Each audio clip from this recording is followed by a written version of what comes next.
實施聯繫匯率最明顯，亦都係最大嘅好處咧，就係因為聯繫啊嘛，咁佢就有咗個預期啊，個預期咧帶嚟咧即係穩定啦。穩定咧，對於咧任何嘅即係商人嚟講咧，係最關鍵嘅。我哋奉行咗聯繫匯率咧，我哋嘅息率咧就係好被動嘅，一定要跟住美國走嘅。舊有嘅貨幣制度如果係行之有效，兼且呢個信譽係好好嘅話咧，如果唔係話有一個好明顯嘅趨向、好明顯嘅好處咧，我哋唔會輕易動佢嘅。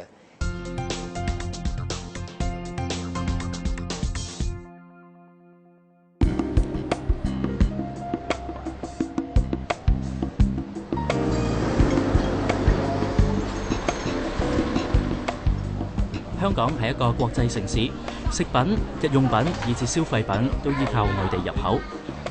因此港元同其他國家貨幣嘅兌換率有變化，對我哋日常生活亦有影響。因為啲 yen 其實都高咗，我哋大部分嘅貨品經日本翻嚟都係用日元去結算啦，因為所以都成本高咗。始終冇辦法地咧，嗰個外幣嘅升值咧，都要轉嫁翻俾消費者。乜嘢係匯率呢？同我哋嘅生活有啲咩關係呢？原來匯率係一個國家貨幣同另一個國家貨幣兌換嘅比率。例如1蚊美金兌換7.8港元，美元對港元匯率就係1對7.8。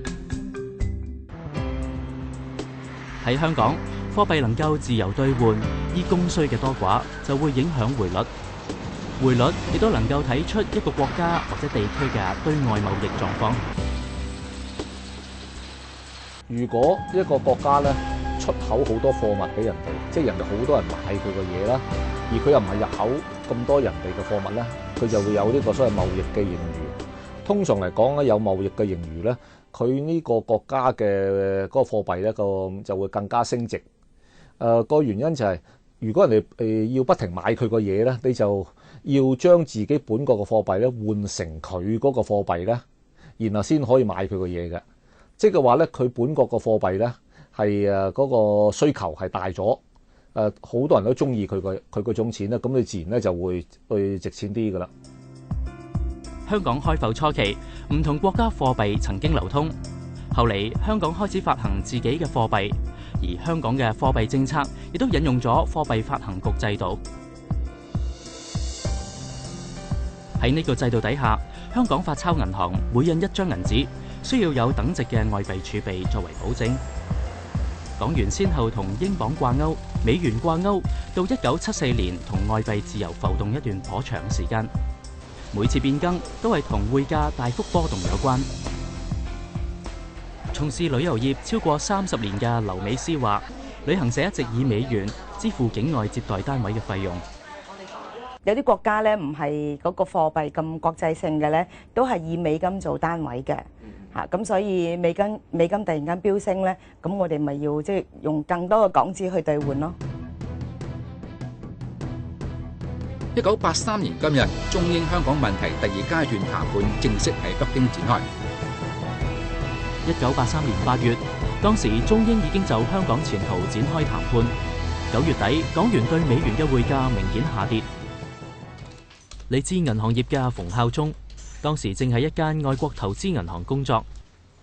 短3-4個禮拜咧，港元差唔多貶值咗4成到5成，好多企業咧又考慮撤資啊。咁見到資產價格下跌咧，咁啊當然就有係比較有錢嘅市民啊，或者一啲比較大嘅企業咧就買美金啦嚇，因為擔心咧係個港元會不斷貶值啊，係買美金嘅人好多啊嚇，咁咧願意沽出美金持有港元嘅人就少好多，咁個供求突然間係失去平衡。港元貶值影響遍及唔同嘅行業，商人李秀恒從事鐘錶業超過30年，對1983年呢一幕印象特別深刻。我哋分分鐘要買啲材料，都突然間個價格又會暴升咗，咁所以咧相當之頭痛。咁有時我哋做啲貨出嚟咧，明要賺錢嘅，可能你交貨嗰時要蝕本都唔出奇嘅嚇。嗰陣時港紙突然間咁疲弱，嗰個利潤係冇辦法係支付到嘅，咁所以就要即係冇辦法之下咧，去將個團費調升翻。市民對前景信心不足，甚至有人跑到超級市場搶購糧食。The depreciation of the currency was so great and so damaging to the stability of society. The runs on the supermarkets, the concern for public safety was such that it was impossible for the government to turn a blind eye. The situation had become so threatening to people's daily lives. 祁連活70年代開始研究香港嘅金融體制，喺83年向政府提議將港元同美元掛鈎，因此有聯繫匯率之父嘅稱譽。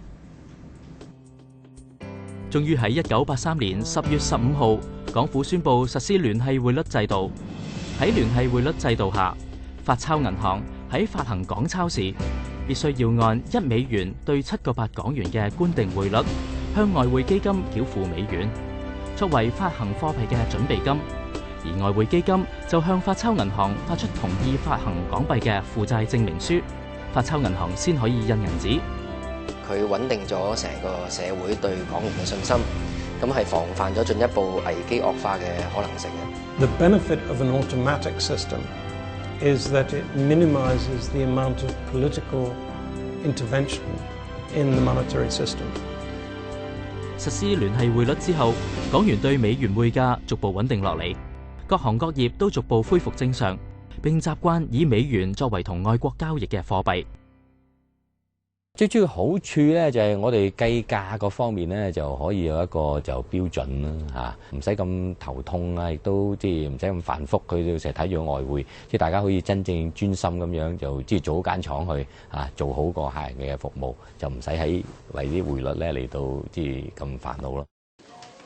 起碼我哋有一個穩定嘅貨幣單位去繼續經營我哋呢盤生意。我哋定價嘅時候，咪以當其時定港幣同美金掛咗鈎嗰個幣值去定價。咁之後咧都有段好長嘅時間，美金都係處於強勢嘅。咁對於我哋經營外遊業嚟講咧，就係比較穩定啲。主要都係價格方面穩定啲。及後政府不斷自我完善聯繫匯率制度。其中包括發行外匯基金票據同埋債券，令市場可以有大量港元債券，以供作為買賣、投資同埋對沖嘅工具。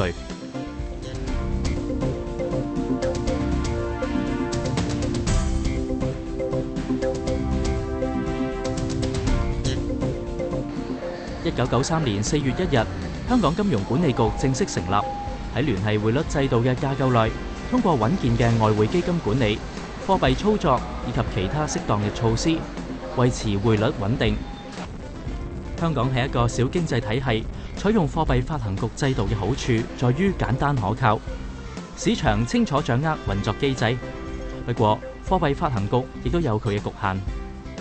80年代香港經濟週期同美國週期接近，問題不大。進入90年代，美國經濟出現衰退，需要以削減利息嚟刺激增長。但香港受惠於內地經濟高速增長，本應該以加息令經濟降溫。但由於香港實施聯繫匯率，利率亦都要跟隨美國，於是埋下香港泡沫經濟爆破嘅伏筆。你本來要加息嘅，你變成減息咁樣，咁跟住咧就大家都發現咧，即係嗰個嘅按揭成本唔高喎，咁於是咧就係嗰啲資金咧就湧咗去按揭，湧咗去咧即係不如買樓唔好租樓咯咁樣。咁亦都可以咧喺房地產裏面咧製造咗一啲泡沫。一啲大型嘅屋苑就曾經係炒家必爭之地。97年亞洲金融風暴，對沖基金衝擊亞洲金融市場，亞洲多國貨幣貶值，市場流傳港元脫鈎，觸發港元拋售浪潮。為咗對付呢一啲投機活動嚟捍衛聯繫匯率，金融管理局曾經大幅提高利率，增加投機活動嘅成本。香港成功擊退國際炒家之後，亦步入一段長時間嘅經濟衰退。亞洲金融風暴令大小企業結業，同時凸顯咗香港外匯制度嘅弱點。因為當時亞洲多國貨幣貶值，但係香港喺聯繫匯率之下，港元唔能夠貶值，只能夠透過物價下調嚟調節經濟，資產同埋房地產價格亦因而大幅下滑。2005年，金管局再推出匯率制度優化措施，喺匯率達1美元對7.75同埋1美元對7.85嘅時候，金管局會同喺金管局設有港元結算戶口嘅持牌銀行進行美元同港元嘅兌換交易。響2005年呢，我哋就會有一個有兩個兌換保證咯，就響7.75同埋7.85。咁啊，港元就可以個匯率呢就可以喺一個好窄嘅範圍底下呢，就可以有一啲嘅有一啲嘅波動嘅。咁但係咧，但凡咧佢稍為偏離多啲，達到7.75或者達到7.85呢，我哋嘅兌換保證呢都會啟動嘅。咁喺咁嘅情況底下呢，銀行就會覺得好有信心。香港實施聯繫匯率，雖然港元同美元掛鈎，但係美元匯價喺國際市場上面仍然係波動嘅。好似呢一間玩具店，90%產品嚟自日本，美元貶值間接令佢哋貨品無可避免要加價。我覺得同單一貨幣如果掛鈎嘅話，就一定有出現依家咁嘅情況㗎啦。咁你話同一籃子，我覺得即係同多種嘅貨幣掛鈎，其實都比較好啲咯。唔單止咁，美元貶值亦都一定程度上助長咗輸入通脹。真係加得多啦，成日加。港元對人民幣不斷貶值，香港依賴中國大陸提供原材料，港元匯價下跌，唔同行業成本急劇上升。林進忠兩代都喺中環經營茶檔生意，佢哋話近2年嘅原材料嘅加幅係前所未有咁大。07開始呢啲價格就起啦，啲油呢每桶就80蚊到啦，做到而家今時今日就201蚊桶，仲要起價。我哋計過啦，當時2007年度呢嘅年頭呢個貨數啊，個貨量呢大概係7萬蚊到，咁但係今時今日呢，起碼都要15至17萬嘅。佢哋已經先後加價2次，彌補經營成本飆升。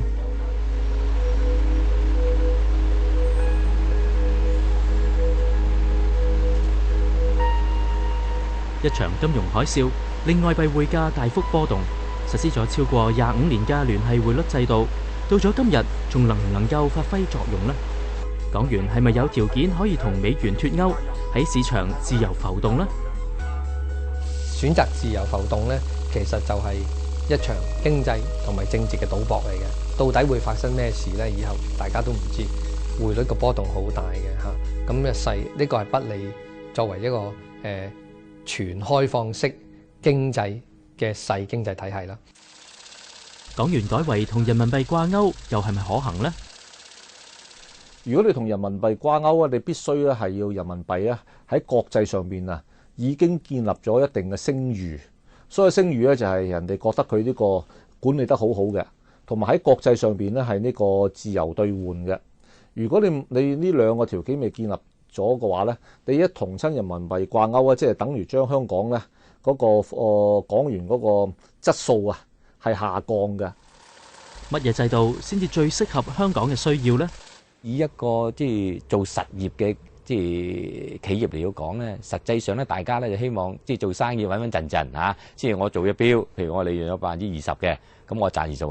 就穩穩陣陣，有一個穩定嘅貨幣咧係最重要嘅。社會歷史上邊咧，其實冇一個嘅貨幣咧係能夠長期地咧係掛鈎嘅。咁所以咧，即係當我哋講緊港幣同美元係咪永遠都要會掛鈎咧？咁我諗冇人答得到啊。但係咧，即係就需要咧，就係要去居安思危，要去計劃點樣去保護嗰個嘅基礎咁樣。如果長遠嚟講咧，你香港咧嗰個港元嘅掛鈎啊，應該掛落一個貨幣度，而嗰種嗰個貨幣嘅嗰個國家咧，係嗰個經濟週期咧係同香港係越接近越好。我自己相信咧喺未來啊，香港嘅經濟受中國經濟嘅影響咧就越嚟越大。我認為咧喺將來咧或者10零年之後咧，港幣同呢個人民幣掛鈎咧，呢個一個合理嘅出路。作為一個負責任嘅政府啊，負責任嘅機構，你係掌管住一個咁重要嘅政策嘅時候咧，你係要時時刻刻檢討下，究竟有一啲咩可能嘅方案，我哋可能遇到嘅情況咧，我哋需要去回應嘅，係嘛？咁我哋係有檢討嘅，咁只不過檢討嘅結論咧，到目前為止，我哋仍然咧向一個好長遠嘅可見將來咧，仍然都係覺得呢一個制度咧係合適香港嘅。實施唔同制度都有佢嘅優點同缺點，聯匯幫我哋渡過困難嘅時刻，但係實施聯匯亦都令我哋失去利用利率去調控經濟嘅主導權。當香港同美國嘅經濟週期唔同嘅時候，我哋嘅經濟問題就更加難處理。因此，係咪要保留聯匯制度，需要從唔同嘅角度考慮。